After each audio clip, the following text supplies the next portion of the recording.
सत श्री अकाल। टीवी 84 देख रहे सारे दर्शकों का स्वागत है। मैं हरप्रीत कौर ते बुलेटिन की शुरुआत करते हैं हेडलाइंस के नाल। कैप्टन सरकार वालों सूबा वासियों नूं नवे साल का तोहफा, नौजवानों नूं मिलणगे स्मार्टफोन। कैबिनेट की हुई मीटिंग विच लए गए कई अहम फैसले। लोक सभा चोणां तो पहला स्मार्टफोन भी वंडेगी कैप्टन सरकार। पंजाब सरकार दा पीएम मोदी ते वड्डा हमला। गुरदासपुर दे एमपी सुनील जाखड़ ते जलंधर दे एमपी चौधरी संतोख सिंह ने संसद भवन दे बाहर तख्तियां फड़ के हाथ झूठ बोलदे ने पीएम मोदी। 1984 सिख कतलेआम दे गवाहां नूं लैके पीएम मोदी नूं मिले सुखबीर बादल। गवाहां दी सुरक्षा वधाउण दी कीती मंग। नाल ही राजीव गांधी दे नां ते संस्थावां दे नाम बदलण दी भी कीती मंग।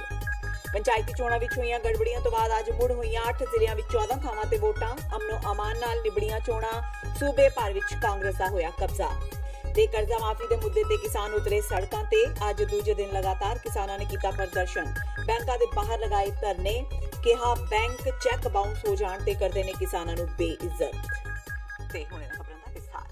कैप्टन सरकार सत्ता विच आउण तो तकरीबन 2 साल बाद अपना वड्डा चोण वादा पूरा करन जा रही है। लंबे समय तो आले टाले करदी आ रही पंजाब सरकार आखिर हुण नौजवानां नूं स्मार्टफोन वंडण जा रही है। लोक सभा चोणां नेड़े आउंदियां देख कांग्रेस सरकार नौजवान वोटरां तो इस स्कीम का लाभ उठाउण दे रोह विच है। अज कैबिनेट की मीटिंग तो बाद पत्रकारां नाल गलबात करदियां कैबिनेट मंत्री अरुणा चौधरी ने कहा कि मुख मंत्री कैप्टन अमरिंदर सिंह ने फैसला लिया है कि स्मार्टफोन वंडण की शुरुआत सरकारी स्कूलों, कॉलेजों ते होर तकनीकी अदारियां तो पास होने वाले विद्यार्थियों तो की जाएगी। सिर्फ उन्हां विद्यार्थियों दे भाग जागणगे जो स्वै घोषणा पत्र देणगे कि वो कोई भी स्मार्टफोन नहीं रखते। अरुणा चौधरी मुताबक सिर्फ उन्हां विद्यार्थियों दे भाग जागणगे जो सैल्फ एफिडेविट देणगे कि वो कोई भी स्मार्टफोन नहीं रखते। कैप्टन दा स्मार्टफोन 12 GB डाटा ते 600 मिनट लोकल वॉइस कॉलिंग समेत आवेगा, जिसकी म्याद 1 साल तक की होगी ते इक्को वार दिते जाणगे। यानी कि एक बार सरकारी रिचार्ज खत्म होने मगरों नौजवानों नूं अपने खर्चे ते स्मार्टफोन चलाने पैणगे। इस टच स्क्रीन स्मार्टफोन विच कैमरा भी होगा ते सोशल मीडिया एप्लीकेशन नूं वरतन दी सुविधा भी होगी। पूरा करने जा रहे हैं आप युवाओं के साथ स्मार्टफोन देने जा रहे हैं। बिल्कुल कर रहे हैं, पूरा बिल्कुल कर रहे हैं और फर्स्ट फेज जो है वो हम शुरू कर रहे हैं। पंजाब कांग्रेस ने प्रधानमंत्री नरेंद्र मोदी के दावे नूं गलत साबित करने लई सबूतां समेत हमला बोलिया है। गुरदासपुर तो संसद मैंबर सुनील जाखड़ ते जलंधर तो संसद मैंबर चौधरी संतोख सिंह पंजाब दे उन्हां किसानां दी सूची लैके संसद पहुंचे जिन्हां दा कर्जा पंजाब सरकार ने माफ कीता है। दोवें लीडरां ने होर्डिंग फड़िया होया सी जिस ते लिखिया सी प्रधानमंत्री दा झूठ होया बेनकाब। पंजाब विच कांग्रेस ने 4,17,387 किसानां दे 3,445 करोड़ रुपए के कर्जे माफ किए ने। जाखड़ ने कहा कि प्रधानमंत्री ने 27 दिसंबर 2018 ਨੂੰ हिमाचल विच झूठ बोलिया सी। उन्होंने कहा सी पंजाब सरकार ने किसी का भी कर्जा माफ नहीं किया, पर अज वो ये लिस्ट लैके पहुंचे ने ताकि प्रधानमंत्री नूं पता लग सके। मोदी भलके यानी कि 3 जनवरी नूं गुरदासपुर विच रैली करन जा रहे ने ते उस एक दिन पहला जाखड़ ने संसद विच जाके उन्हां ते वड्डा हमला कीता है। ये जो पुलिंदा है उन किसानों के नाम एड्रेसेस की एक मैं बंडल लेके आया हूं जो माननीय प्रधानमंत्री नरेंद्र मोदी जी के झूठ का जो पुलिंदा है उसको पर्दाफाश करने के लिए ये मैं वो किसानों की लिस्ट लेके आया हूं जिन किसानों का कर्जा अब तक पंजाब में कैप्टन अमरिंदर सिंह जी की रहनुमाई में हमारी कांग्रेस सरकार ने जिनका कर्जा माफ किया है। 4,14,285 किसान हैं जिनका कर्जा आज तक 3,417 करोड़ रुपए का कर्जा अब तक माफ किया जा चुका है। और हमारा जो ध्येय है, हमारा निशाना है 10,25,000 किसानों का 9,500 करोड़ रुपए का कर्जा हम माफ करने की तरफ ये पहला कदम हमने उठाया है। आम आदमी पार्टी दे संगरूर तो संसद मैंबर भगवंत मान ने प्रधानमंत्री नरेंद्र मोदी वालों खबर एजेंसी ANI नूं दित्ती 95 मिनट की इंटरव्यू नूं सरकार दीआं नाकामियां नूं छुपाउण ते चोणां तो पहलां लोकां नाल कीते झूठे वादियां तो ध्यान हटाउण दा कारज करार दित्ता है।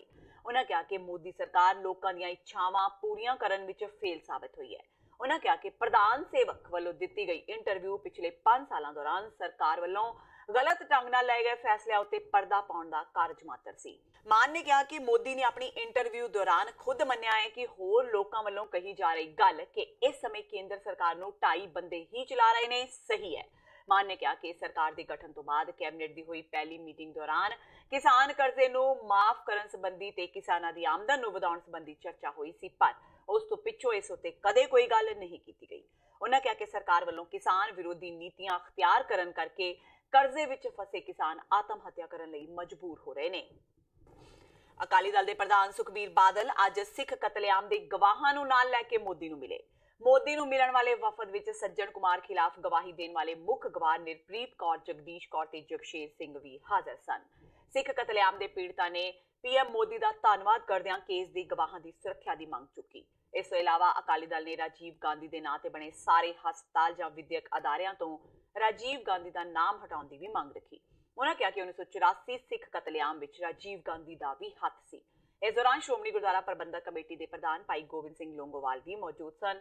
लोंगोवाल ने मीडिया नाल गलबात मौके कहा कि 1984 के गवाहां ने लंबा संघर्ष किया है। उन्होंने दस्सिया कि गवाहां ने पीएम सामने सारी गल रखी है।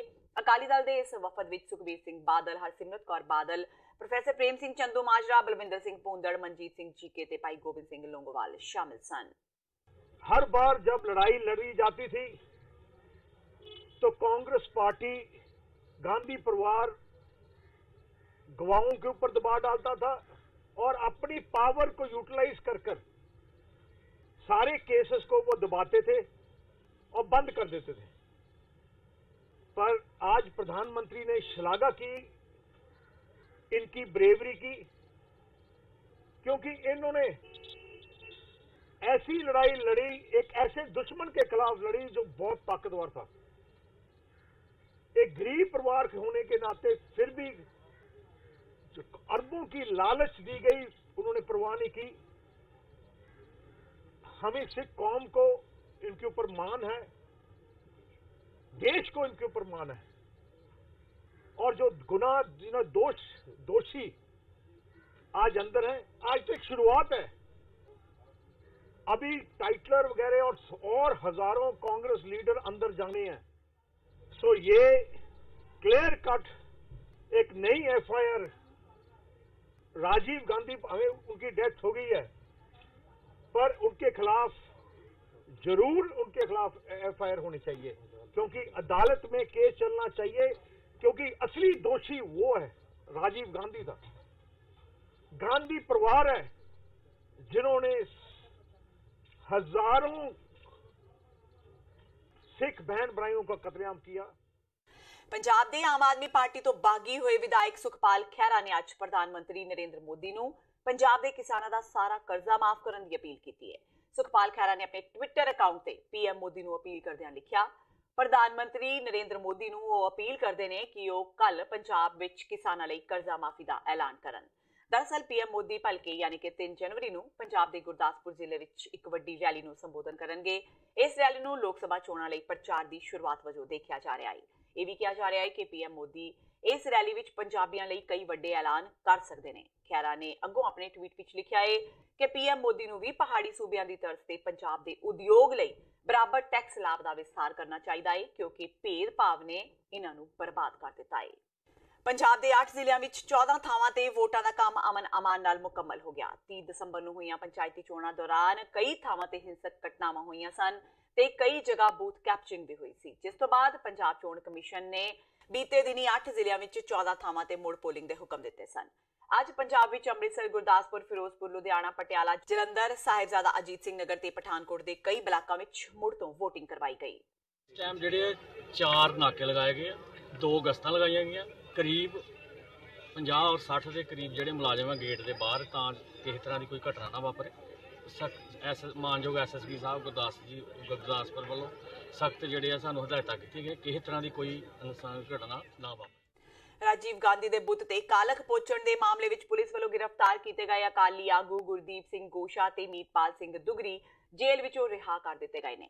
बीते दिनी लुधियाना के सेम टाबरी इलाके में बने साबका प्रधानमंत्री राजीव गांधी के बुत ते कालख लगाउण दा मामला सामने आया सी। राजीव गांधी के बुत ते काला रंग करन दे मामले में पुलिस ने गुरदीप सिंह गोशा ते मीतपाल सिंह दुगरी नूं गिरफ्तार किया सी, जिस तो बाद उन्हां नूं अदालत विच पेश किया गया सी, जिथे अदालत ने दोहां आगुआं नूं 14 दिन की न्यायिक हिरासत विच भेज दिता सी। दस दईए कि बीते कल यानी मंगलवार नूं मुड़ गुरदीप सिंह गोशा ते मीतपाल सिंह दुगरी नूं अदालत विच पेश किया गया सी, जिथे बीते कल दोहां आगुआं नूं जमानत मिल गई सी, पर रिहा ओ जेल विचों अज होए ने। ਉਹ ਕਾਲਕ ਤਾਂ ਇਹਨਾਂ ਨੇ ਬੁੱਤ ਤੋਂ ਧੋ ਲਈ, ਪਰ ਜਿਹੜੀ ਕਾਲਕ ਉਹ ਮਾਸੂਮਾਂ ਨੂੰ ਜਿਨ੍ਹਾਂ ਨੂੰ ਮਾਰਿਆ ਗਿਆ ਕਿ ਉਹ ਇਨਸਾਨ ਨਹੀਂ ਸੀਗੇ, ਉਹ ਵਾਲੀ ਕਾਲਕ ਕਿੱਦਾਂ ਰਾਜੀਵ ਗਾਂਧੀ ਪਰਿਵਾਰ ਧੋਲੂਗਾ। ਰਾਹੁਲ ਗਾਂਧੀ ਦੇ ਮੂੰਹ 'ਚ ਇੱਕ ਸ਼ਬਦ ਨਹੀਂ ਨਿਕਲ ਰਿਹਾ। ਮੈਂ ਹੈਰਾਨ ਆ। ਪਹਿਲਾਂ ਵੀ ਤਾਂ ਉਹਨਾਂ ਨੇ ਪਾਪ ਕੀਤਾ, ਪਰ ਹੁਣ ਤਾਂ ਪਾਪ ਦਾ ਅੰਤ ਕਰ ਲੈਣ। ਹੁਣ ਤਾਂ ਆਪਣੀ ਮੂੰਹ ਕਹਿ ਦੇਣ ਵੀ ਸਾਡੇ ਰਾਜੀਵ ਗਾਂਧੀ ਨੇ ਕਤਲੇਆਮ ਕੀਤਾ ਸੀ, ਇਸ ਗੱਲ ਦੀ ਮਾਫੀ ਮੰਗਦੇ ਆ। ਪਰ ਇਹ ਇਕੱਲਾ ਮੇਰਾ ਸਵਾਲ ਨਹੀਂ ਹੈ, ਇਹ ਹਰ ਇੱਕ ਇਨਸਾਨ ਦਾ ਸਵਾਲ ਹੈ ਜਿਹੜਾ ਹਿੰਦੁਸਤਾਨ 'ਚ ਵਸਦਾ, ਚਾਹੇ ਹਿੰਦੂ ਭਾਈਚਾਰਾ, ਚਾਹੇ ਸਿੱਖ ਭਾਈਚਾਰਾ, ਚਾਹੇ ਮੁਸਲਮਾਨ ਹੈ, ਚਾਹੇ ਈਸਾਈ ਹੈ। ਸਭ ਚਾਹੁੰਦੇ ਆ ਕਿ ਇਨਸਾਫ ਹੋਵੇ। ਜੇ ਸੱਜਣ ਕੁਮਾਰ ਦਾ ਕਤਲੇਆਮ ਪਤਾ ਲੱਗ ਗਿਆ, ਹੁਣ ਤਾਂ ਉਹ 36 ਸਾਲ ਬਾਅਦ 34 ਸਾਲ ਬਾਅਦ ਅੱਜ ਵੀ ਨਹੀਂ ਰਾਜੀਵ ਗਾਂਧੀ ਦਾ ਪਰਿਵਾਰ ਬੋਲ ਰਿਹਾ, ਅੱਜ ਬੋਲ ਰਿਹਾ। ਬਿਲਕੁਲ ਕਾਂਗਰਸ ਨੇ ਧੱਕੇਸ਼ਾਹੀ ਕੀਤੀ ਹੈ। ਉਹੀ ਜਿਹੜਾ ਪਾਪ ਪਹਿਲਾਂ ਕੀਤਾ ਸੀ, ਅੱਜ ਫਿਰ ਉਹਨਾਂ ਨੇ ਸਾਬਿਤ ਕੀਤਾ ਸੀ ਪੰਜਾਬੀ ਨੌਜਵਾਨਾਂ ਦੇ ਨਾਲ ਨਹੀਂ ਆ। ਤੇ ਇਹ ਮੈਂ ਸਮਝਦਾ ਕਿ ਕਾਂਗਰਸ ਦਾ ਅੰਤ ਆ ਚੁੱਕਾ। 25 ਤਰੀਕ ਨੂੰ ਦੇਖੋ, ਇਹ ਇੱਕ ਪੋਲੀਟੀਕਲ ਗੱਲ ਨਹੀਂ ਸੀਗੀ, ਪਰ ਇਹਨਾਂ ਨੇ ਪੋਲੀਟੀਕਲ ਰੰਗਤ ਦੇਣ ਦੀ ਕੋਸ਼ਿਸ਼ ਕੀਤੀ। ਮੈਂ ਸਾਰੇ ਸਮੁੱਚੇ ਭਾਈਚਾਰੇ ਨੂੰ ਬੇਨਤੀ ਕਰਾਂਗਾ, ਜਿਹੜਾ ਵੀ ਪ੍ਰਮਾਤਮਾ ਨੂੰ ਮੰਨਦਾ, ਚਾਹੇ ਹਿੰਦੂ ਭਾਈਚਾਰਾ, ਚਾਹੇ ਸਿੱਖ ਹੈ, ਚਾਹੇ ਈਸਾਈ ਹੈ, ਚਾਹੇ ਮੁਸਲਮਾਨ ਭਾਈਚਾਰਾ, ਸਾਰੇ ਇੱਕ ਮਿੱਕ ਹੋ ਕੇ ਰਹੋ। ਇਹਨਾਂ ਦੀ ਸਾਜ਼ਿਸ਼ 'ਚ ਨਾ ਫਸੋ। ਇਹ ਤੋੜਨਾ ਚਾਹੁੰਦੇ, ਅਸੀਂ ਪੰਜਾਬ ਨੂੰ ਤੋੜਨ ਨਹੀਂ ਦੇਵਾਂਗੇ। ਉਧਰ ਪੱਗ ਦੀ ਬੇਅਦਬੀ ਕਰਨ ਵਾਲੇ ਕਾਂਗਰਸੀ ਆਗੂ ਨੇ ਵੀ ਮਾਫੀ ਮੰਗ ਲਈ ਹੈ। ਪਿਛਲੇ ਦਿਨੀ ਲੁਧਿਆਣਾ ਵਿੱਚ ਸਾਬਕਾ ਪ੍ਰਧਾਨ ਮੰਤਰੀ ਦੇ ਬੁੱਤ ਨੂੰ ਆਪਣੀ ਪਗੜੀ ਨਾਲ ਸਾਫ਼ ਕਰਨ ਵਾਲੇ ਗੁਰਸਿਮਰਨ ਸਿੰਘ ਮੰਡ ਨੇ ਮਾਫੀ ਮੰਗੀ ਹੈ। ਮਾਫੀ ਮੰਗਦਿਆਂ ਕਾਂਗਰਸੀ ਨੇਤਾ ਗੁਰਸਿਮਰਨ ਸਿੰਘ ਮੰਡ ਨੇ ਕਿਹਾ ਕਿ ਉਹਨਾਂ ਤੋਂ ਅਚਨਚੇਤ ਗਲਤੀ ਹੋਈ ਸੀ ਤੇ ਉਹ ਸਮੁੱਚੇ ਸਿੱਖ ਭਾਈਚਾਰੇ ਤੋਂ ਹੱਥ ਜੋੜ ਕੇ ਮਾਫੀ ਮੰਗਦੇ ਨੇ। ਮੰਡ ਨੇ ਕਿਹਾ ਕਿ ਉਹਨਾਂ ਨੂੰ ਮਾਫ ਕਰ ਦਿੱਤਾ ਜਾਵੇ। ਤਾਜ਼ਾ ਇਹ ਕਿ ਮੰਡ ਦੀ ਇਸ ਹਰਕਤ ਦੀ ਚੋਪਾਸਿਓਂ ਨਿਖੇਧੀ ਹੋਈ ਸੀ ਤੇ ਅਕਾਲੀ ਦਲ ਵੱਲੋਂ ਜਲੰਧਰ ਵਿੱਚ ਉਹਨਾਂ ਖਿਲਾਫ ਸ਼ਿਕਾਇਤ ਵੀ ਦਰਜ ਕਰਵਾਈ ਗਈ ਸੀ। ਪਿਛਲੇ ਦਿਨੀ ਜੋ ਇੱਕ ਅਚਨਚੇਤ ਅਚਾਨਕ ਗਲਤੀ ਹੋ ਗਈ ਸੀ ਮੇਰੇ ਤੋਂ, ਮੈਂ ਆਪਣੀ ਦਸਤਾਰ ਨਾਲ, ਮੇਰੇ ਤੋਂ ਗਲਤੀ ਹੋਈ ਸੀ ਦਸਤਾਰ ਨਾਲ, ਉਹ ਮੈਂ ਸਾਰੀਆਂ ਸਮੁੱਚੀ ਦੇਸ਼ ਵਿਦੇਸ਼ ਦੀਆਂ ਸਿੱਖ ਸੰਗਤਾਂ ਤੋਂ ਮਾਫੀ ਮੰਗਦਾ ਹਾਂ ਕਿ ਹੁਣ ਅੱਗੇ ਤੋਂ ਕੋਈ ਰਾਜਨੀਤੀ ਨਾ ਕੀਤੀ ਜਾਵੇ। ਮੇਰਾ ਕੋਈ ਕਿਸੇ ਨਾਲ ਬੈਰ ਭਾਵਨਾ ਨਾਲ ਮੈਂ ਨਹੀਂ ਕੰਮ ਨਹੀਂ ਕੀਤਾ ਸੀਗਾ। ਮੈਂ ਤਾਂ ਇੱਕ ਅਚਾਨਕ ਕੰਮ ਕੀਤਾ ਸੀ। ਜੇ ਕਿਸੇ ਦੀਆਂ ਭਾਵਨਾਵਾਂ ਨੂੰ ਦੁੱਖ ਪਹੁੰਚਿਆ ਤਾਂ ਮੈਂ ਦਿਲ ਦੀਆਂ ਗਹਿਰਾਈਆਂ 'ਚੋਂ ਮਾਫੀ ਮੰਗਦਾ ਹਾਂ। ਤਾਂ ਕਿਰਪਾ ਕਰਕੇ ਮੈਂ ਮਾਫੀ ਮੈਨੂੰ ਦਿੱਤੀ ਜਾਵੇ। ਤੇ ਹੁਣ ਵੇਲਾ ਹੋ ਗਿਆ ਬ੍ਰੇਕ ਦਾ। ਬਾਕੀ ਦੀਆਂ ਖਬਰਾਂ ਇਸ ਬ੍ਰੇਕ ਤੋਂ ਬਾਅਦ।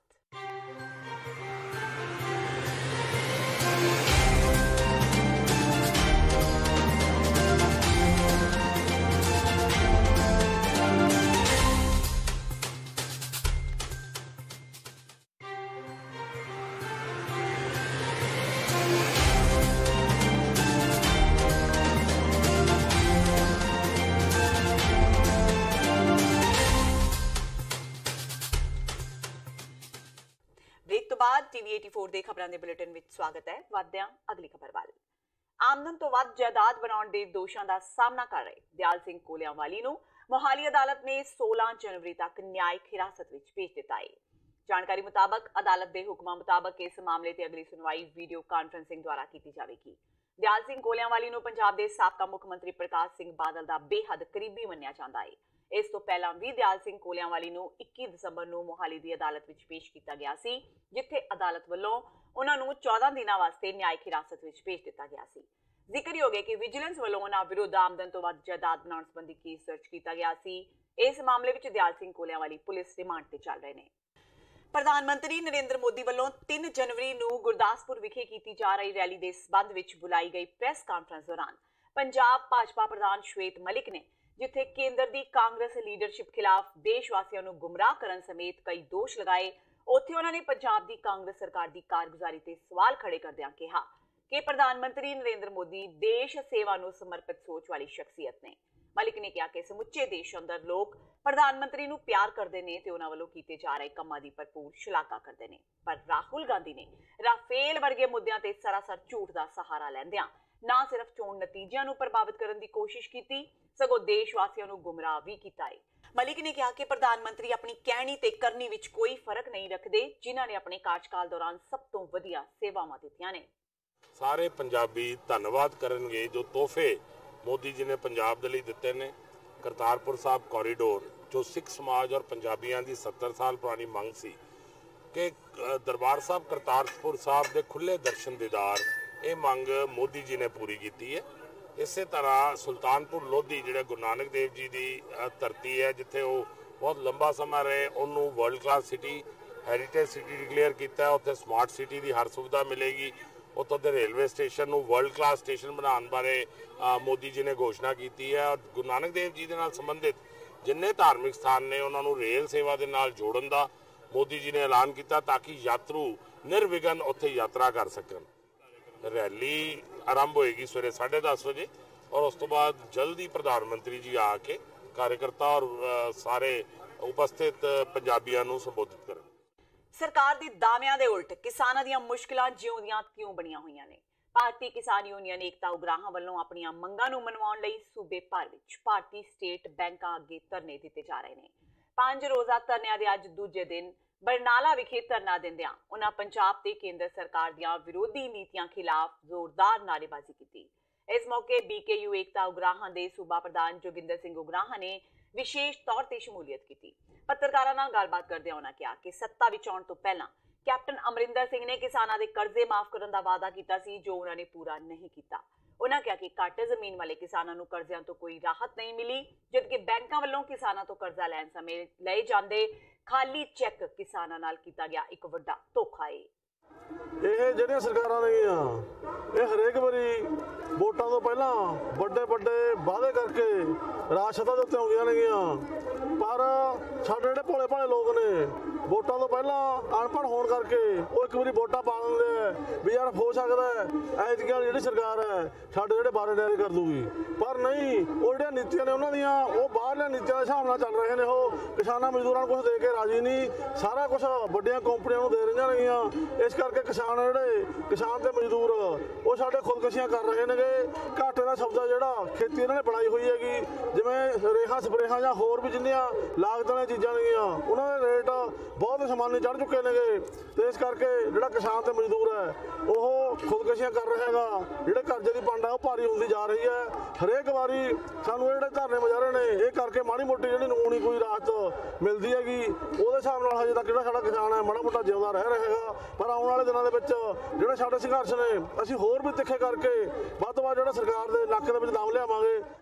ਉਧਰ ਬਠਿੰਡਾ ਵਿੱਚ ਵੀ ਕਿਸਾਨਾਂ ਨੇ ਧਰਨਾ ਪ੍ਰਦਰਸ਼ਨ ਕੀਤਾ। ਪ੍ਰਦਰਸ਼ਨਕਾਰੀ ਕਿਸਾਨਾਂ ਨੇ ਕਿਹਾ ਕਿ ਪੰਜਾਬ ਸਰਕਾਰ ਵੱਲੋਂ ਬੈਂਕਾਂ ਵਿੱਚ ਕਿਸਾਨਾਂ ਦੇ ਲਗਾਏ ਚੈੱਕ ਬਾਉਂਸ ਹੋ ਰਹੇ ਨੇ, ਜਿਸ ਕਾਰਨ ਬੈਂਕ ਅਧਿਕਾਰੀਆਂ ਵੱਲੋਂ ਕਿਸਾਨਾਂ ਨੂੰ ਬੇਇੱਜ਼ਤ ਕੀਤਾ ਜਾ ਰਿਹਾ ਹੈ। ਇੰਨਾ ਹੀ ਨਹੀਂ, ਕਿਸਾਨਾਂ ਤੇ ਅਦਾਲਤੀ ਕਾਰਵਾਈ ਤੱਕ ਕੀਤੀ ਜਾ ਰਹੀ ਹੈ, ਜਿਸ ਦਾ ਭਾਰਤੀ ਕਿਸਾਨ ਯੂਨੀਅਨ ਉਗਰਾਹਾਂ ਵੱਲੋਂ ਵਿਰੋਧ ਕੀਤਾ ਜਾ ਰਿਹਾ ਹੈ। ਕਿਸਾਨ ਯੂਨੀਅਨ ਵੱਲੋਂ ਇਹ ਧਰਨੇ 1 ਜਨਵਰੀ ਤੋਂ ਲੈ ਕੇ 5 ਜਨਵਰੀ ਤੱਕ ਬੈਂਕਾਂ ਸਾਹਮਣੇ ਦਿੱਤੇ ਜਾਣਗੇ ਤੇ ਸਰਕਾਰ ਅੱਗੇ ਕੀਤੇ ਵਾਅਦੇ ਪੂਰੇ ਕਰਨ ਦੀ ਮੰਗ ਕੀਤੀ ਜਾਵੇਗੀ। ਕਿਸਾਨਾਂ ਨੇ ਚੇਤਾਵਨੀ ਦਿੱਤੀ ਹੈ ਕਿ ਜੇਕਰ ਸਰਕਾਰ ਵੱਲੋਂ ਜਲਦੀ ਹੀ ਉਹਨਾਂ ਦੀਆਂ ਮੰਗਾਂ ਨਾ ਮੰਨੀਆਂ ਗਈਆਂ ਤਾਂ ਉਹ ਸੰਘਰਸ਼ ਨੂੰ ਹੋਰ ਵੀ ਤਿੱਖਾ ਕਰਨਗੇ। ਜੋ ਸਾਡਾ 1 ਤਰੀਕ ਤੋਂ ਲੈ ਕੇ 1 ਜਨਵਰੀ ਤੋਂ 5 ਜਨਵਰੀ ਤੱਕ ਕਰਜ਼ੇ ਬਾਰੇ ਇਹ ਸੰਘਰਸ਼ ਚੱਲ ਰਿਹਾ ਹੈ, ਇਹਦੇ ਦੇ ਉੱਤੇ ਜੋ ਅੱਜ ਕਿਸਾਨ ਦੇ ਉੱਤੇ ਇਹ ਜ਼ੁਲਮ ਤੇ ਜ਼ਬਰ ਤੇ ਗੈਰ ਕਾਨੂੰਨੀ ਵਰਤਾਰਾ ਕਰਜ਼ੇ ਬਾਰੇ ਹੈ। ਕਰਜ਼ਾ ਕੋਈ ਮਾੜੀ ਚੀਜ਼ ਨਹੀਂ ਹੁੰਦਾ। ਜੇ ਕੋਈ ਕਰਜ਼ਾ ਲੈਂਦਾ ਹੈ ਉਹ ਕਰਜ਼ੇ ਦਾ ਸਹੀ ਇਸਤੇਮਾਲ ਹੋ ਜਾਂਦਾ। ਅੱਜ ਕਿਸਾਨ ਸਹੀ ਇਸਤੇਮਾਲ ਕਰ ਰਿਹਾ ਹੈ। ਉਹ ਗਰੀਬ ਹੈ, 2-4 ਕਿੱਲੇ ਉਹਦੇ ਜ਼ਮੀਨ ਦੇ ਹੁੰਦੇ ਨੇ, ਉਹਨੇ ਹੋਰ 2 ਕਿੱਲੇ ਠੇਕੇ ਤੇ ਲੈ ਕੇ ਆਪਦਾ ਬੱਚੇ ਪਾਲਣ ਵਾਸਤੇ ਉਹ ਕੋਈ ਲਿਮਟ ਬਣਾਉਂਦਾ ਹੈ, ਇਸ ਲਈ ਵੀ 2 ਕਿੱਲੇ ਠੇਕੇ ਤੇ ਲੈ ਕੇ ਮੈਂ ਹੋਰ ਗਾਹਾਂ ਬੱਚਿਆਂ ਦਾ ਗੁਜ਼ਾਰਾ ਕਰ ਲੂੰ। ਪਰ ਉਸ ਤੋਂ ਬਾਅਦ ਇਹ ਕਹਿੰਦੇ ਨੇ ਵੀ ਕਿਸਾਨ ਨੂੰ ਸਮਝ ਨਹੀਂ, ਕਿਸਾਨ ਮੂਰਖ ਹੈ। ਇੱਥੋਂ ਤਾਈਂ ਸਰਕਾਰਾਂ ਕਰਦੀਆਂ। ਕਿਸਾਨਾਂ ਦੇ ਇਸ ਸੰਘਰਸ਼ ਦਾ ਆਮ ਆਦਮੀ ਪਾਰਟੀ ਨੇ ਵੀ ਸਾਥ ਦੇਣ ਦਾ ਮਨ ਬਣਾ ਲਿਆ ਹੈ। ਵਿਧਾਨ ਸਭਾ ਵਿੱਚ ਵਿਰੋਧੀ ਧਿਰ ਦੇ ਨੇਤਾ ਹਰਪਾਲ ਸਿੰਘ ਚੀਮਾ ਨੇ ਕਿਹਾ ਕਿ ਕੈਪਟਨ ਸਰਕਾਰ ਝੂਠ ਬੋਲ ਕੇ ਸੱਤਾ ਵਿੱਚ ਆਈ ਸੀ। ਉਹਨਾਂ ਕਿਹਾ ਕਿ ਕੈਪਟਨ ਨੇ ਕਰਜ਼ ਮਾਫੀ ਦੇ ਝੂਠੇ ਵਾਅਦੇ ਕੀਤੇ ਸਨ, ਜਿਸ ਦਾ ਨਤੀਜਾ ਇਹ ਹੈ ਕਿ ਸਾਲ ਦੇ ਸ਼ੁਰੂਆਤ ਵਿੱਚ ਹੀ ਕਿਸਾਨ ਬੈਂਕਾਂ ਦੇ ਬਾਹਰ ਧਰਨੇ ਤੇ ਬੈਠ ਗਏ ਨੇ। ਚੀਮਾ ਨੇ ਕਿਹਾ ਕਿ ਕੈਪਟਨ ਸਰਕਾਰ ਨੇ ਸਿਰਫ ਸੁਸਾਇਟੀ ਕਰਜ਼ ਮਾਫ ਕੀਤੇ ਨੇ, ਜਦਕਿ ਹੋਰ ਬੈਂਕਾਂ ਦੇ ਕਰਜ਼ ਹੁਣ ਵੀ ਕਿਸਾਨਾਂ ਉੱਤੇ ਜਿਉਂ ਦੇ ਤਿਉਂ ਬਰਕਰਾਰ ਨੇ। ਚੀਮਾ ਨੇ ਕਿਹਾ ਕਿ ਜੇਕਰ ਜ਼ਰੂਰਤ ਪਈ ਤਾਂ ਆਮ ਆਦਮੀ ਪਾਰਟੀ ਵੀ ਕਿਸਾਨਾਂ ਦਾ ਇਸ ਵਿੱਚ ਸਹਿਯੋਗ ਦੇਵੇਗੀ। ਮੈਂ ਸਮਝਦਾ ਵੀ ਕੈਪਟਨ ਸਾਹਿਬ ਜਿਸ ਤਰ੍ਹਾਂ ਝੂਠ ਬੋਲਦੇ ਨੇ ਉਸੇ ਤਰ੍ਹਾਂ ਮੋਦੀ ਸਾਹਿਬ ਝੂਠ ਬੋਲਦੇ ਨੇ। ਇੱਕ ਪ੍ਰਧਾਨ ਮੰਤਰੀ ਦੂਜਾ ਮੁੱਖ ਮੰਤਰੀ, ਦੋਨੇ ਪੰਜਾਬ ਦੇ ਲੋਕਾਂ ਨਾਲ ਹਿੰਦੁਸਤਾਨ ਦੇ ਲੋਕਾਂ ਨਾਲ ਫਰਾਡ ਕਰ ਰਹੇ ਨੇ। ਹਿੰਦੁਸਤਾਨ ਦੇ ਲੋਕ ਕਿਸਾਨਾਂ ਨਾਲ ਪੰਜਾਬ ਦੇ ਕਿਸਾਨਾਂ ਨੂੰ ਧੋਖਾ ਕਰ ਰਹੇ ਨੇ। ਕੈਪਟਨ ਸਾਹਿਬ ਨੇ ਬਹੁਤ ਵੱਡਾ ਵਾਅਦਾ ਪੰਜਾਬ ਦੇ ਕਿਸਾਨਾਂ ਨਾਲ ਕੀਤਾ ਸੀਗਾ, ਕਿਹਾ ਸੀ ਕਿ ਕਿਸਾਨਾਂ ਦਾ ਪੂਰਾ ਕਰਜ਼ਾ ਮਾਫ, ਚਾਹੇ ਬੈਂਕ ਦਾ ਕਰਜ਼ਾ, ਚਾਹੇ ਆੜਤੀਏ ਦਾ ਕਰਜ਼ਾ, ਚਾਹੇ ਕਿਸੇ ਪ੍ਰਾਈਵੇਟ ਬੈਂਕ ਦਾ ਕਰਜ਼ਾ, ਯਾਨੀ ਕਿ ਸਾਰੀਆਂ ਬੈਂਕਾਂ ਦਾ ਕਰਜ਼ਾ ਮਾਫ ਹੋ। ਪਰ ਲੇਕਿਨ ਹੁਣ ਸ਼ਰਤ ਲਾਤੀ। ਹੁਣ ਕੈਪਟਨ ਸਾਹਿਬ ਕਹਿੰਦੇ ਨੇ ਕਿ ਵੀ ਹੁਣ ਕੇਵਲ ਤੇ ਕੇਵਲ ਸਹਿਕਾਰੀ ਸਭਾਵਾਂ ਦਾ ਜਿਹੜਾ ਕਰਜ਼ਾ ਮਾਫ ਹੋਊ। ਮੈਂ ਸਮਝਦਾ ਵੀ ਕਿਸਾਨਾਂ ਨਾਲ ਨਾਇਨਸਾਫੀ ਆ, ਇਸੇ ਕਰਕੇ ਕਿਸਾਨ ਜਿਹੜੇ ਧਰਨੇ ਤੇ ਨੇ। ਆਮ ਆਦਮੀ ਪਾਰਟੀ ਕਿਸਾਨਾਂ ਧਰਨ ਦੀ ਹਮਾਇਤ ਕਰਦੀ ਹੈ। ਸਾਡੇ ਲੀਡਰ ਸਾਹਿਬਾਨ, ਸਾਡੇ ਵਲੰਟੀਅਰ ਵਰਕਰ ਧਰਨਿਆਂ ਜਾਣਗੇ ਤੇ ਉਹਨਾਂ ਸਮਰਥਨ ਕਰਨਗੇ। ਜ਼ਿਲ੍ਹਾ ਫਤਿਹਗੜ੍ਹ ਸਾਹਿਬ ਦੇ ਪਿੰਡ ਡੇਰਾ ਮੀਰ ਮੀਰਾ ਵਿੱਚ ਕਾਂਗਸੀ ਸਰਪੰਚ ਤੇ ਪਿੰਡ ਦੇ ਇੱਕ ਦਲਿਤ ਪਰਿਵਾਰ ਨੇ ਵੋਟ ਨਾ ਪਾਉਣ ਕਾਰਨ ਹਮਲਾ ਕਰ ਦਿੱਤਾ। ਦਲਿਤ ਪਰਿਵਾਰ ਨੇ ਦੋਸ਼ ਲਗਾਉਂਦਿਆਂ ਕਿਹਾ ਕਿ ਵੋਟ ਨਾ ਪਾਉਣ ਨਾਲ ਗੁੱਸੇ ਵਿੱਚ ਆਏ ਕਾਂਗਸੀ ਸਰਪੰਚ ਵੱਲੋਂ ਅਚਾਨਕ ਦਰਜਨ ਭਰ ਤੋਂ ਵੱਧ ਲੋਕਾਂ ਸਮੇਤ ਉਹਨਾਂ ਦੇ ਘਰ ਤੇ ਹਮਲਾ ਕਰ ਦਿੱਤਾ ਗਿਆ। ਇਸ ਹਮਲੇ ਵਿੱਚ ਉਹਨਾਂ ਦੇ ਪਰਿਵਾਰ ਦੇ ਕਈ ਮੈਂਬਰ ਗੰਭੀਰ ਰੂਪ ਵਿੱਚ ਜ਼ਖਮੀ ਹੋ ਗਏ, ਜਿਨ੍ਹਾਂ ਨੂੰ ਇਲਾਜ ਲਈ ਸਥਾਨਕ ਸਿਵਲ ਹਸਪਤਾਲ ਦਾਖਲ ਕਰਵਾਇਆ ਗਿਆ ਹੈ। ਪੁਲਿਸ ਇਸ ਮਾਮਲੇ ਦੀ ਜਾਂਚ ਕਰ ਰਹੀ ਹੈ, ਜਦਕਿ ਦੂਜੇ ਪਾਸੇ ਪੀੜਤ ਪਰਿਵਾਰ ਦਾ ਹਾਲ ਜਾਣਨ ਪਹੁੰਚੇ ਸਾਬਕਾ ਵਿਧਾਇਕ ਦਿਦਾਰ ਸਿੰਘ ਪੱਟੀ ਤੇ ਸੀਨੀਅਰ ਅਕਾਲੀ ਨੇਤਾ ਜਗਦੀਪ ਸਿੰਘ ਨੇ ਇਸ ਹਮਲੇ ਨੂੰ ਗੁੰਡਾਗਰਦੀ ਦਾ ਨੰਗਾ ਨਾਚ ਕਰਾਰ ਦਿੱਤਾ ਤੇ ਉਹਨਾਂ ਨੇ ਪੁਲਿਸ ਪ੍ਰਸ਼ਾਸਨ ਤੋਂ ਹਮਲਾਵਰਾਂ ਨੂੰ ਗ੍ਰਿਫਤਾਰ ਕਰਨ ਦੀ ਮੰਗ ਕੀਤੀ ਹੈ। ਕਾਰਵਾਈ ਹੋਣੀ ਚਾਹੀਦੀ ਆ, ਇਹਨਾਂ ਨੂੰ ਇਨਸਾਫ ਮਿਲਣਾ ਚਾਹੀਦਾ ਔਰ ਅਸੀਂ ਇਨਸਾਫ ਲੈ ਕੇ ਰਹਾਂਗੇ। ਇਦੋਂ ਬਿਨਾਂ ਸਾਡੀ ਕੋਈ ਸ਼ਰਤ ਨਹੀਂ, ਕੋਈ ਗੱਲ ਨਹੀਂ। ਮੇਰੀ ਆਲਾ ਅਫਸਰਾਂ ਨਾਲ ਵੀ ਗੱਲ ਹੋਈ ਆ ਔਰ ਇਹਨਾਂ ਨੂੰ ਇਨਸਾਫ ਦਿਵਾਵਾਂਗੇ। ਸਾਡੇ ਬੰਦੇ ਨੇ, ਸਾਡੇ ਨਾਲ ਖੜੇ ਨੇ। ਇੱਕ ਮਿੰਟ ਵੀ ਇਹ ਤਾਂ ਜੋ ਇਹ ਚਾਹੁੰਦੇ ਨੇ, ਗੁੰਡਾਗਰਦੀ ਚਾਹੁੰਦੇ ਆ, ਉਹ ਅਸੀਂ ਹੋਣ ਨਹੀਂ ਦੇਣੀ ਔਰ ਕਿਸੇ ਵੀ ਕੀਮਤ ਤੇ ਨਹੀਂ ਹੋਣ ਦੇਣੀ, ਭਾਵੇਂ ਕੋਈ ਹੋਵੇ। ਡੇਰਾ ਮੀਰਾ ਵਿਖੇ ਦੋ ਗੁੱਟਾਂ ਦਾ ਆਪਸੀ ਝਗੜਾ ਹੋਇਆ ਹੈ। ਦੋਨੋਂ ਪਾਰਟੀਆਂ ਹਸਪਤਾਲ ਦਾਖਲ ਨੇ। ਉਹਨਾਂ ਦੀ ਹਲੇ ਇਨਫੋਰਮੇਸ਼ਨ ਆ ਰਹੀ ਹੈ ਸਾਡੇ ਕੋਲ। ਉਸ ਤੋਂ ਬਾਅਦ ਅਸੀਂ ਬਿਆਨ ਲੈ ਕੇ ਜੋ ਜਿਹੜੀ ਕਾਰਵਾਈ ਬਣਦੀ ਹੈ ਉਹਦੀ ਕਾਰਵਾਈ ਕਰਾਂਗੇ।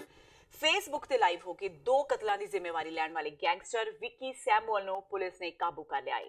ਵਿੱਕੀ ਸੈਮੂਅਲ ਪੁਲਿਸ ਨੂੰ ਕਰੀਬ 20 ਕੇਸਾਂ ਵਿੱਚ ਲੋੜੀਂਦਾ ਸੀ। ਸੈਮੂਅਲ ਦੇ ਸਬੰਧ ਖਤਰਨਾਕ ਬਦਮਾਸ਼ ਸੁਖਪ੍ਰੀਤ ਬੁੱਢਾ ਨਾਲ ਵੀ ਦੱਸੇ ਜਾਂਦੇ ਨੇ। ਦਰਅਸਲ ਕੁਝ ਮਹੀਨੇ ਪਹਿਲਾਂ ਜੇਲ੍ਹ ਤੋਂ ਪੈਰੋਲ ਤੇ ਆਏ ਜੱਗੇ ਦੀ ਜਾਨ ਲੈਣ ਆਏ ਗੈਂਗਸਟਰ ਨੇ ਸੋਨੂ ਤੇ ਹਰਜਿੰਦਰ ਨਾਮ ਦੇ ਵਿਅਕਤੀਆਂ ਦਾ ਮੌਕੇ ਤੇ ਕਤਲ ਕਰ ਦਿੱਤਾ ਸੀ। ਕਤਲ ਮਗਰੋਂ ਇਸ ਦੀ ਜ਼ਿੰਮੇਵਾਰੀ ਲੈਂਦਿਆਂ ਵਿੱਕੀ ਸੈਮੂਅਲ ਨੇ ਫੇਸਬੁੱਕ ਤੇ ਲਾਈਵ ਹੋ ਕੇ ਸਾਰੀ ਘਟਨਾ ਦੱਸੀ ਸੀ।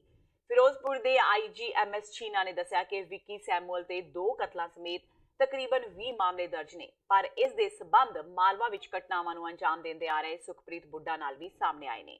ਉਹਨਾਂ ਸਪਸ਼ਟ ਕੀਤਾ ਕਿ ਗੈਂਗਸਟਰ ਵਿੱਕੀ ਸੈਮੂਅਲ ਤੋਂ ਗਹਿਰਾਈ ਨਾਲ ਪੁੱਛਗਿੱਛ ਕੀਤੀ ਜਾ ਰਹੀ ਹੈ, ਜਿਸ ਤੋਂ ਬਾਅਦ ਕਈ ਅਹਿਮ ਖੁਲਾਸੇ ਹੋਣ ਦੀ ਸੰਭਾਵਨਾ ਹੈ। ਨਵੇਂ ਸਾਲ ਦੇ ਵਿੱਚ ਫਿਰੋਜ਼ਪੁਰ ਪੁਲਿਸ ਨੂੰ ਇੱਕ ਬੜੀ ਵੱਡੀ ਕਾਮਯਾਬੀ ਮਿਲੀ ਹੈ। ਵਿੱਕੀ ਸੈਮੂਅਲ ਨਾਂ ਦਾ ਗੈਂਗਸਟਰ ਜੋ ਪਿਛਲੇ 20 ਮੁਕੱਦਮੇ ਦਰਜ ਨੇ 22 ਉਹਦੇ ਤੇ ਫਿਰੋਜ਼ਪੁਰ ਦੇ,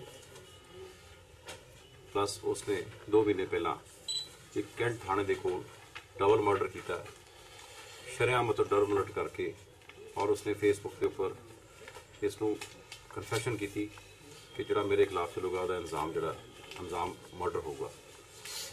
ਇਹ ਮਰਡਰ ਕਰਕੇ 2 ਬੰਦਿਆਂ ਦਾ, ਇਹ ਬੰਦਾ ਫੋੜਾ ਸੀਗਾ ਵਿੱਕੀ ਸੈਮੂਅਲ, ਇਹ ਗੈਂਗਸਟਰ ਹੈ ਔਰ ਇਸ ਨੂੰ ਪੁਲਿਸ ਪਾਰਟੀ ਨੇ ਇੱਕ ਚੈਲੰਜ ਸਮਝਦਿਆਂ ਹੋਇਆ ਫਿਰੋਜ਼ਪੁਰ ਪੁਲਿਸ ਨੇ SFC ਸਾਹਿਬ ਪ੍ਰੀਤਮ ਸਿੰਘ, ਇਹਨਾਂ ਦੀ ਰਹਿਨੁਮਾਈ ਥੱਲੇ SPD ਸਾਡੇ ਸਾਹਿਬ ਬਲਜੀਤ ਸਿੰਘ ਤੇ ਆਪਣੇ ਇੰਸਪੈਕਟਰ ਸਾਹਿਬ ਨੇ Talochan Singh, plus counter intelligence wing ਸਾਡੀ ਪੰਜਾਬ ਦੀ, ਉਹਨਾਂ ਦੇ technical cell. So joint operations ਦੇ ਦੌਰਾਨ ਇਸ ਗੈਂਗਸਟਰ ਨੂੰ ਅਸੀਂ we are following him and ultimately ਇਹ ਸਾਡੇ ਇੱਕ ਨਾਕੇ ਦੇ ਦੌਰਾਨ ਸਾਡੇ ਕਾਬੂ ਆ ਗਿਆ। ਇਸ ਕੋਲੋਂ ਇੱਕ ਟਾਟਾ ਸਫਾਰੀ ਔਰ 32 ਬੋਰ ਦਾ ਜਿਹੜਾ ਰਿਵਾਲਵਰ ਹੈ ਜਿਹਦੇ ਰਾਹੀਂ ਇਹਨੇ ਮਰਡਰ ਕੀਤੇ ਦੋਨੋਂ, ਉਹ ਮਿਲ ਗਿਆ ਔਰ ਇਹਨੇ ਕਨਫੈਸ ਵੀ ਕੀਤਾ। ਤੇ ਇਹ ਸਨ ਹੁਣ ਤੱਕ ਦੀਆਂ ਖਬਰਾਂ। ਚਾਹੁੰਦੇ ਇੱਕ ਵਾਰ ਫੇਰ ਨਜ਼ਰ ਮਾਰਦੇ ਹਾਂ ਮੁੱਖ ਖਬਰਾਂ ਤੇ। ਕੈਪਟਨ ਸਰਕਾਰ ਵੱਲੋਂ ਸੂਬਾ ਵਾਸੀਆਂ ਨੂੰ ਨਵੇਂ ਸਾਲ ਦਾ ਤੋਹਫਾ, ਨੌਜਵਾਨਾਂ ਨੂੰ ਮਿਲਣਗੇ ਸਮਾਰਟਫੋਨ। ਕੈਬਨਿਟ ਦੀ ਹੋਈ ਮੀਟਿੰਗ ਵਿੱਚ ਲਏ ਗਏ ਕਈ ਅਹਿਮ ਫੈਸਲੇ। ਲੋਕ ਸਭਾ ਚੋਣਾਂ ਤੋਂ ਪਹਿਲਾਂ ਸਮਾਰਟਫੋਨ ਵੀ ਵੰਡੇਗੀ ਕੈਪਟਨ ਸਰਕਾਰ। ਪੰਜਾਬ ਸਰਕਾਰ ਦਾ PM ਮੋਦੀ ਤੇ ਵੱਡਾ ਹਮਲਾ। ਗੁਰਦਾਸਪੁਰ ਦੇ MP ਸੁਨੀਲ ਜਾਖੜ ਤੇ ਜਲੰਧਰ ਦੇ MP ਚੌਧਰੀ ਸੰਤੋਖ ਸਿੰਘ ਨੇ ਸੰਸਦ ਭਵਨ ਦੇ ਬਾਹਰ ਤਖਤੀਆਂ ਫੜ ਕੇ ਝੂਠ ਬੋਲਦੇ ਨੇ PM ਮੋਦੀ। 1984 ਸਿੱਖ ਕਤਲੇਆਮ ਦੇ ਗਵਾਹਾਂ ਨੂੰ ਲੈ ਕੇ PM ਮੋਦੀ ਨੂੰ ਮਿਲੇ ਸੁਖਬੀਰ ਬਾਦਲ। ਗਵਾਹਾਂ ਦੀ ਸੁਰੱਖਿਆ ਵਧਾਉਣ ਦੀ ਕੀਤੀ ਮੰਗ, ਨਾਲ ਹੀ ਰਾਜੀਵ ਗਾਂਧੀ ਦੇ ਨਾਂ ਤੇ ਸੰਸਥਾਵਾਂ ਦੇ ਨਾਮ ਬਦਲਣ ਦੀ ਵੀ ਕੀਤੀ ਮੰਗ। ਪੰਚਾਇਤੀ ਚੋਣਾਂ ਵਿੱਚ ਹੋਈਆਂ ਗੜਬੜੀਆਂ ਤੋਂ ਬਾਅਦ ਅੱਜ ਮੁੜ ਹੋਈਆਂ 8 ਜ਼ਿਲ੍ਹਿਆਂ ਵਿੱਚ 14 ਥਾਵਾਂ ਤੇ ਵੋਟਾਂ। ਅਮਨੋ ਅਮਾਨ ਨਾਲ ਨਿਬੜੀਆਂ ਚੋਣਾਂ। ਸੂਬੇ ਭਰ ਵਿੱਚ ਕਾਂਗਰਸ ਦਾ ਹੋਇਆ ਕਬਜ਼ਾ। ਤੇ ਕਰਜ਼ਾ ਮਾਫੀ ਦੇ ਮੁੱਦੇ ਤੇ ਕਿਸਾਨ ਉਤਰੇ ਸੜਕਾਂ ਤੇ। ਅੱਜ ਦੂਜੇ ਦਿਨ ਲਗਾਤਾਰ ਕਿਸਾਨਾਂ ਨੇ ਕੀਤਾ ਪ੍ਰਦਰਸ਼ਨ। ਬੈਂਕਾਂ ਦੇ ਬਾਹਰ ਲਗਾਏ ਧਰਨੇ। ਕਿਹਾ ਬੈਂਕ ਚੈੱਕ ਬਾਉਂਸ ਹੋ ਜਾਣ ਤੇ ਕਰਦੇ ਨੇ ਕਿਸਾਨਾਂ ਨੂੰ ਬੇਇੱਜ਼ਤ। ਇਸ ਦੇ ਨਾਲ ਹੀ TV 84 ਦਾ ਖਬਰਾਂ ਦਾ ਬੁਲੇਟਿਨ ਖਤਮ ਹੁੰਦਾ ਹੈ। ਮੈਨੂੰ ਹਰਪ੍ਰੀਤ ਕੌਰ ਨੂੰ ਦਿਓ ਇਜਾਜ਼ਤ। ਸਤਿ ਸ਼੍ਰੀ ਅਕਾਲ।